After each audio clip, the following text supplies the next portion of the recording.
telah sama-sama kita panjatkan doa-doa dan bacaan-bacaan surat-surat pilihan serta awal, tengah, dan akhir surah Al-Baqarah. Semoga bacaan-bacaan Al-Quran ini diterima oleh Allah Subhanahu wa Ta'ala, bagi khusus untuk kita dan juga untuk orang tua kita yang telah mendahului kita. Semoga mereka ditempatkan di tempat yang terbaik di sisi Allah Subhanahu wa Ta'ala. Amin. Amin. Amin. Ya Rabbal Alamin. Hadirin bapak-bapak, jamaah, ibu-ibu, jamaah musholla asyhadatain Klaster Azura yang semoga selalu diberi limpahan nikmat, yang semoga selalu diberi kesehatan untuk taat kepada Allah Subhanahu wa Ta'ala, dan semoga terus istiqomah dalam menjalankan segala perintah-perintah Allah dan menjauhi segala larangan Allah.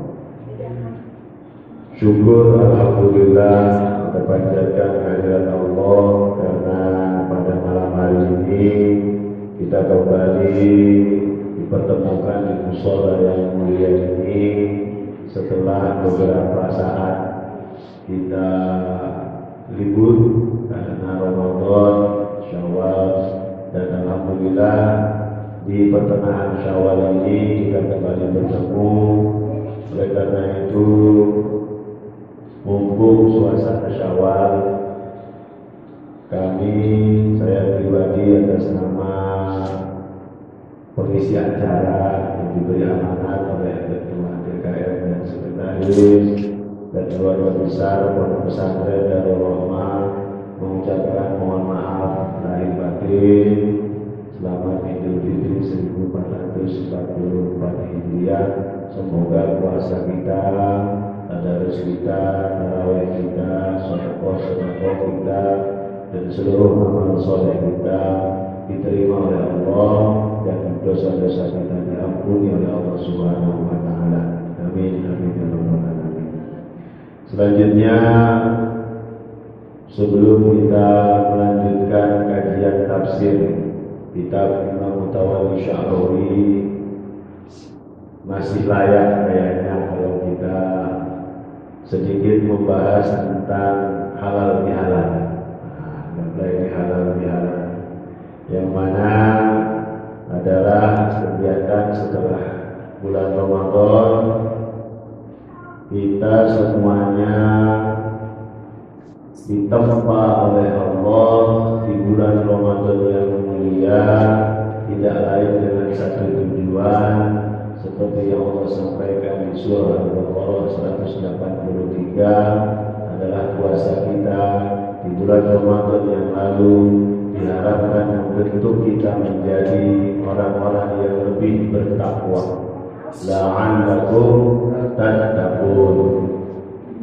Oleh karena itu, usikum wa nafsi, saya menasihati pribadi saya dan semuanya, marilah kita sama-sama jadikan Ramadan yang sudah kita lalui dan Ramadan sebelumnya agar membuat kita menjadi manusia-manusia hamba-hamba Allah yang lebih baik, menjadi hamba-hamba Allah yang lebih sesuai dengan apa yang diharapkan Allah Subhanahu wa Ta'ala, Sang Pencipta kita, dan Rasulullah SAW junjungan kita.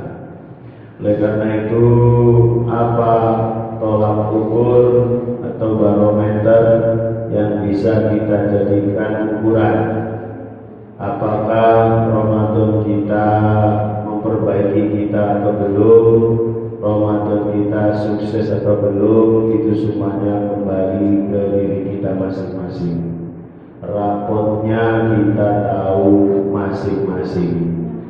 Apabila Ramadan yang lalu ternyata membuat kita menjadi manusia-manusia yang lebih baik, maka Ramadan kita alhamdulillah insyaallah adalah Ramadan yang bermanfaat, Ramadan yang najih, Ramadan yang sukses.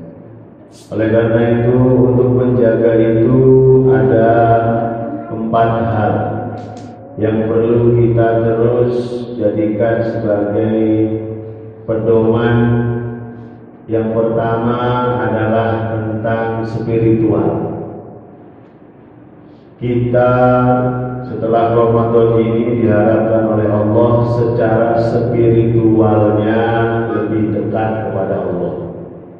Secara akidah dan syariah, secara ibadah lebih banyak, lebih bagus, lebih berkualitas.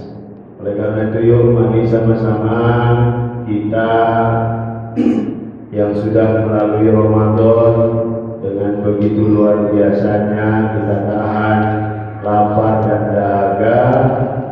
Salah satu gunanya bukan hanya di bulan Ramadannya, tetapi adalah setelah bulan Ramadan ini. Oleh karena itu, yuk sama-sama kita tunjukkan kepada Allah, kita tunjukkan kepada pencipta kita, Ramadan kita kemarin sukses. Ramadan kita kemarin itu betul-betul menjadi madrasah kita, sehingga Allah yang memberikan anugerah ini senang karena Ramadan yang telah diberikan kepada kita membuat kita menjadi manusia yang lebih baik. Yang pertama tidak lain adalah hubungan kita dengan Allah harus lebih baik. Apa dan bagaimana secara mudahnya hubungan dengan Allah berarti ibadah kepada Allah lebih baik. Oleh karena itu, yuk monggo wabil khusus sholat kita, yang mana sholat kita ini adalah salah satu wahana yang paling utama untuk mendekatkan diri kita kepada Allah. Yuk kita tingkatkan kualitasnya dan kita tingkatkan kuantitasnya. Yang sebelumnya jarang qobliyah, yang sebelumnya jarang ba'diyah, monggo Syawal tahun ini kita bertekad buat resolusi harus dilaksanakan. Sholat duha yang mungkin kadang-kadang masih disibukkan oleh banyak hal, monggo mari kita sempatkan 5 menit saja cukup, 2 rakaat atau 4 rakaat sholat duha Syawal ini harus kita lakukan. Sholat tahajud yang mungkin masih jarang-jarang atau bahkan jauh, jarangnya jauh, artinya jarang banget, maka ayo sama-sama kita coba tahun ini harus lebih baik. Karena apa? Karena kalau kita tidak perbaiki sekarang, maka bisa jadi ke depan Ramadan yang akan datang pun akan seperti itu. Karena sehebat-hebatnya motivator, sehebat-hebatnya yang memberi wejangan kepada kita, kalau jiwa kitanya belum dinyalakan, belum dihidupkan niatnya, keinginannya, maka tidak akan jalan. Seperti halnya mobil yang mogok atau mobil yang tidak dinyalakan mesinnya, didorong paling semeter 2 meter. Nah, ketika di dalam musola seperti ini diberi dorongan semangat. Nah, ketika di dalam saja, ketika sudah keluar kadang-kadang sudah ya keinginannya mulai redup, karena seperti mobil yang tidak dinyalakan mesinnya. Jadi tetap yang akan mendorong kita secara sepenuhnya adalah diri kita masing-masing. Maka nyalakan itu mesin mobil, akhirnya mobil bisa berjalan lama. Oleh karena itu, mari kita tingkatkan itu, karena itu adalah tujuan dari apa yang diharapkan Allah, la'allakum tattaqun. Yang kedua, yang perlu kita terus nilai diri kita selain hubungan kita dengan Allah, hubungan kita dengan Rasulullah. Di bulan Syawal ini kita harus tambah nyambung dengan Rasulullah. Di bulan Syawal ini kita harus tambah dekat dengan Rasulullah Shallallahu Alaihi Wasallam. Bagaimana cara agar kita dekat dengan Rasulullah? Saya ingin menyampaikan kembali, motivasinya adalah tidak lain, kita semuanya di padang mahsyar nanti dikumpulkan dengan seluruh umat manusia dari zaman Nabi Adam sampai akhir zaman, semuanya mengharapkan pertolongan. Menuju ke Nabi Adam tidak mampu, menuju ke Nabi Idris dan seterusnya sampai Nabi Isa pun tidak bisa membantu seluruh manusia selamat dari murkanya Allah. Dan yang bisa tidak lain hanyalah Rasulullah Sallallahu Alaihi Wasallam. Jangan sampai ketika di padang mahsyar nanti yang pasti akan terjadi itu, Rasulullah tidak peduli, tidak melihat cahaya umatnya di wajah kita. Oleh karena itu jangan sampai Rasulullah berpaling dari kita, karena kitanya memang tidak nampak tanda-tanda umatnya Rasulullah. Oleh karena itu bagaimana caranya? Pertama, tidak lain untuk menyambungkan diri kita dengan Rasulullah adalah dengan memperbanyak sholawat. Kalau misalnya dulu di luar Ramadan atau sebelum Ramadan kita masih malas-malasan, masih jarang membaca sholawat, maka Syawal ini harus banyak baca sholawat. Pak Ustaz, apa gunanya sholawat ini? Gunanya banyak sekali. Para sahabat, para tabi'in, para ulama, para wali, para kiai semuanya sudah membuktikan kedahsyatan sholawat. Sholawat ini adalah penghubung antara kita dengan Allah. Makanya sebelum doa selalu harus baca sholawat, karena penghubungnya adalah Rasulullah Sallallahu Alaihi Wasallam.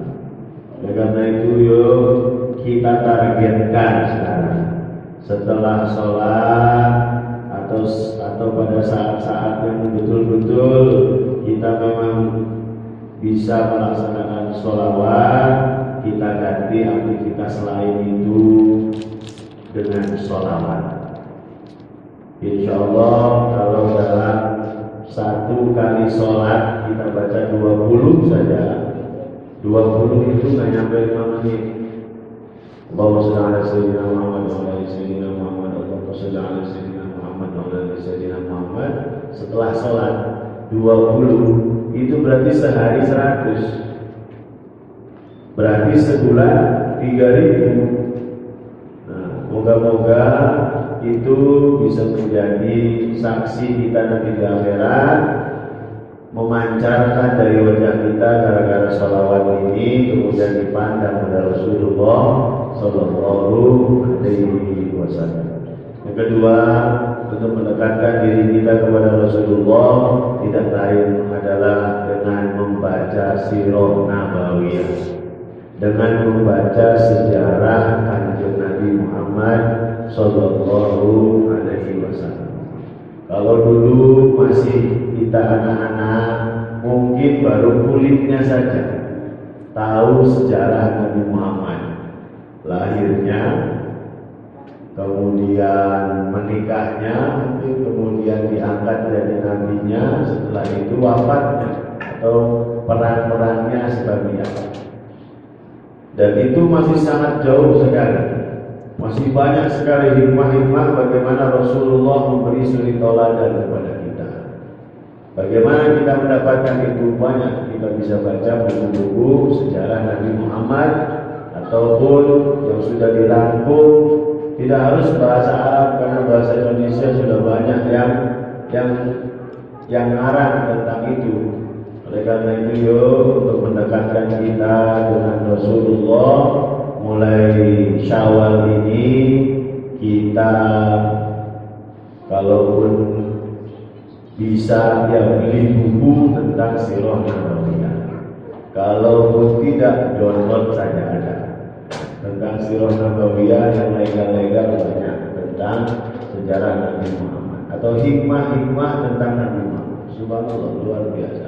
Baik dalam usaha, baik dalam keluarga, baik dalam bisnisnya, baik dalam hubungan sosialnya, luar biasa. Sudah dirangkum begitu indah oleh para ulama.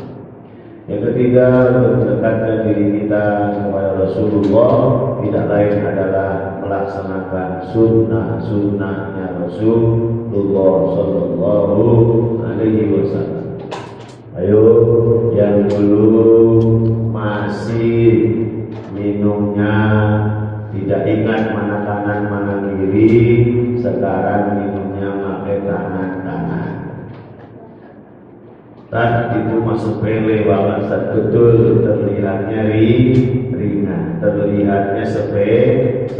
Padahal ketika kita ingat bahwasanya tangan kanan ini disuruh Rasulullah sebagai tangan untuk makan, untuk minum, maka di saat itu kita sebetulnya sedang menunjukkan cinta kita kepada Rasulullah. Pahala dapat, kemudian cinta dari Rasulullah pun insya Allah dapat karena kita selalu mengingatkan Nabi Muhammad. Ketika memakai celana, memakai baju, biasa pakai bebas, nggak tahu mana kanan mana kiri, sekarang Bismillah, tangan kanan dulu. Jadi pakai baju tangan kanan dulu.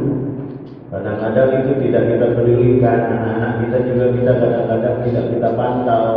Padahal itu adalah salah satu hal-hal yang kecil menuju hal-hal yang besar. Apabila hal-hal yang kecil tidak dipedulikan, maka yang besar-besar pun sulit kalau kita arahkan. Ya, kemudian ketika kita masuk ke dalam masjid ataupun kita keluar dari masjid, masuk ke dalam kamar mandi, keluar kamar mandi, itu ada aturannya semua dan tahu semuanya. Karena sudah diajarkan sejak kecilnya.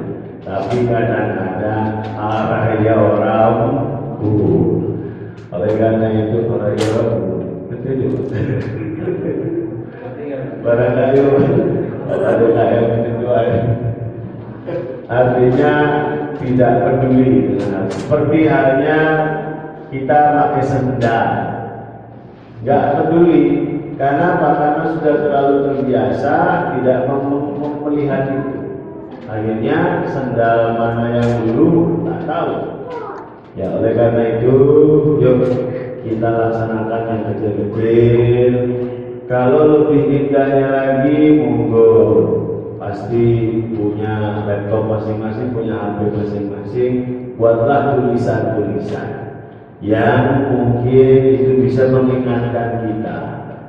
Mengingatkan anak-anak kita pakai tangan kanan, atau apalah yang bahasanya orang tua cocok dengan anaknya. Minum jangan berdiri, itu. Karena apa? Nggak ada masalah kok, nggak ada masalah dengan kesehatan, nggak ada ini.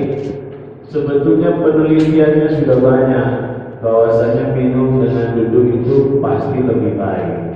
Cuman karena sudah terbiasa berdiri, akan berdiri. Bahkan kita kadang-kadang ngikutin ada orang barat standing party.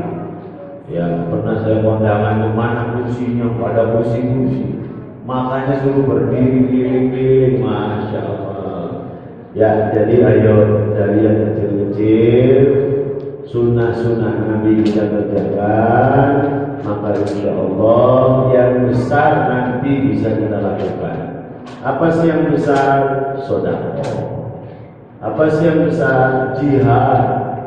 Jihad bukan berarti untuk perang kemudian kita bayangkan orang-orang itu, bukan. Jihad itu berjuang. Berjuang untuk siapa? Untuk umatnya Nabi Muhammad. Nah, bapak-bapak, ibu-ibu ini sedang berjuang apa? Untuk menghidupkan agama Nabi Muhammad Sallallahu Alaihi Wasallam. Ini sunnah Rasul yang lumayan berat. Apalagi yang paling berat musuhnya adalah istiqomah. Konsistensi luar biasa. Makanya bersyukur sekali, moga-moga tambah kesini tambah ramai. Amin. Karena apa?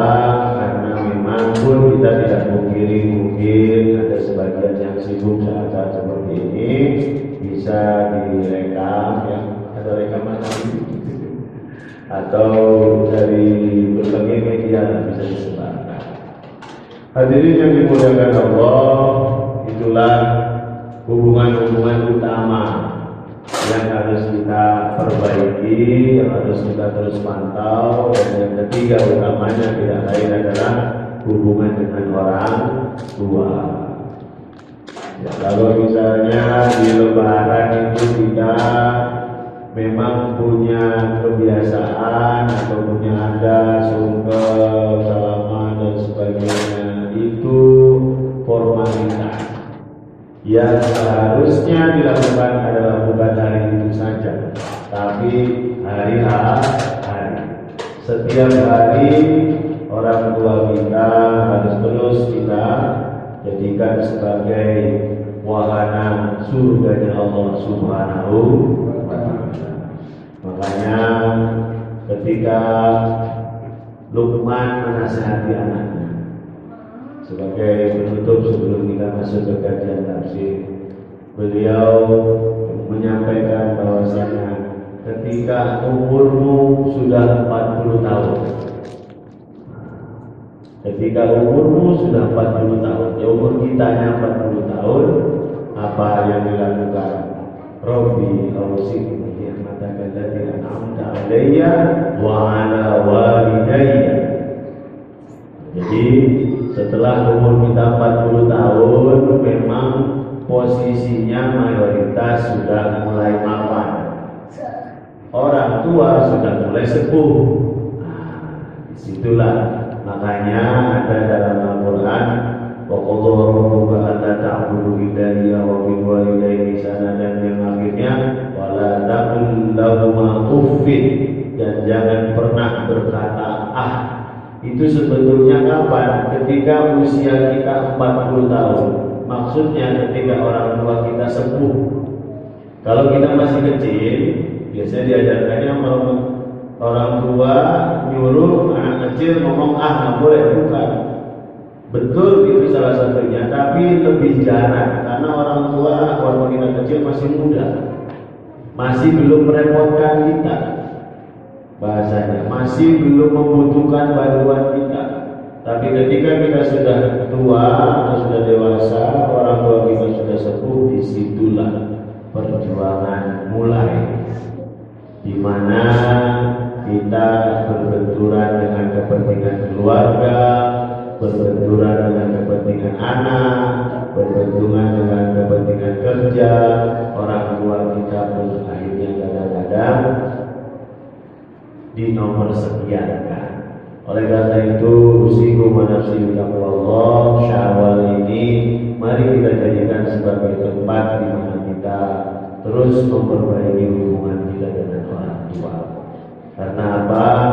Karena ridullah biridul walidaini wa sukhullah bi sakhatil walidaini. Ridhonya Allah adalah dalam ridhonya orang tua, dan murkanya Allah ada dalam murkanya orang tua.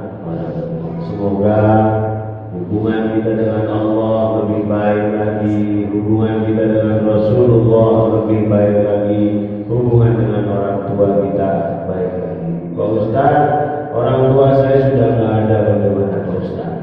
Masih sopan santun dan adab kita masih berlaku. Bagaimana berlakunya? Bukan lagi dengan memberi mereka makanan, memberi mereka kasih sayang di dunia, tapi memberi mereka doa, bacaan-bacaan Al-Quran, baca Yasin, baca Fatihah, baca Al-Ikhlas, dikirimkan untuk mereka. Itu adalah pengabdian kita kepada orang tua kita yang sudah mendahului kita. Mungkin ada sebagian yang membincangkan ini, nyampe atau tidak bacaan kita. Saya sudah kaji di berbagai buku, di berbagai hadis, nyampe. Ya, nyampe. Karena apa? Pak Ustaz kok bisa yakin? Karena saya ada dalilnya, ada hadisnya. Salah satunya adalah ketika seorang anak bertanya kepada Rasulullah, ya Rasulullah, ibuku sudah tiada, apakah aku sedekah? Tapi niatku pahalanya untuk ibuku, apakah pahalanya sampai kepada ibuku? Jawaban Rasulullah, nah, iya sampai. Oleh karena itu jangan terganggu oleh beberapa pendapat-pendapat yang akhirnya itu mengurangi kasih sayang kita kepada orang tua kita, sehingga kita ketika orang tua sudah tidak ada, kadang-kadang mau baca yasin katanya nggak nyampe, mau baca fatihah katanya nggak nyampe, jadi nggak baca apa-apa. Ya, oleh karena itu Rasulullah jelas sekali menyampaikan dalam hadis dan sahih, dan ini pun diakui oleh orang-orang yang tidak meyakini Al-Quran itu sampai kepada mayit. Apa ketika Rasulullah bersabda, "Idza mata ibnu Adam inqata'a amaluhu illa min thalathin." Kalau seorang anak Adam meninggal, semuanya terputus kecuali tiga. Yang pertama sedekah jariyah, yang kedua ilmu yang bermanfaat, yang ketiga anak soleh. Jadi kisah ini manfaatnya untuk orang tua jelas sekali hadisnya. Bagaimana manfaatnya? Tidak mungkin cuma dengan diam, tapi dengan doa.